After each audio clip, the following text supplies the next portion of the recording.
বিসমিল্লাহির রহমানির রহিম। প্রিয় দেশবাসী এবং সম্মানিত বিজয়ী নেতৃবৃন্দ, এই বিজয় কেবল রাজনৈতিক বিজয় নয়, এটি একটি আমানত।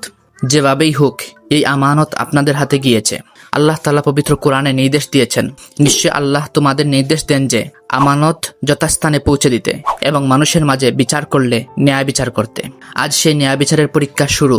আমরা এমন একটি বাংলাদেশ চাই যেখানে ক্ষমতা হবে সেবা, নেতৃত্ব হবে দায়িত্ব, আর শাসন হবে ইনসাফের ভিত্তিতে। আমরা চাই দুর্নীতির শিকড় উপড়ে ফেলা হোক, চাঁদাবাজদের কালো সাম্রাজ্য ধ্বংস হোক, জুলুমকারীরা আইনের সামনে জবাবদিহি করুক, মিথ্যা মামলা দিয়ে যেন আর কোনো নিরপরাধ মানুষের জীবন নষ্ট না হয়।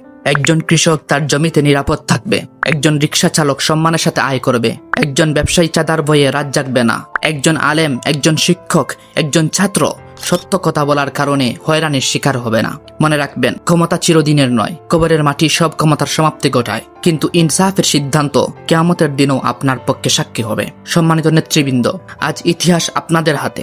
আপনারা চাইলে এই দেশকে বদলে দিতে পারেন। আপনারা চাইলে বাংলাদেশ হতে পারে ন্যায়, সততা আর মানবিকতার এক উজ্জ্বল উদাহরণ।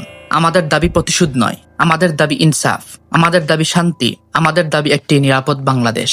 আসুন আমরা শপথ করি, এই দেশ হবে জুলুম মুক্ত, এই দেশ হবে দুর্নীতি মুক্ত, এই দেশ হবে ইনসাফের বাংলাদেশ। আল্লাহ আমাদের সহায় হন। বাংলাদেশ জিন্দাবাদ, ইনকিলাব জিন্দাবাদ।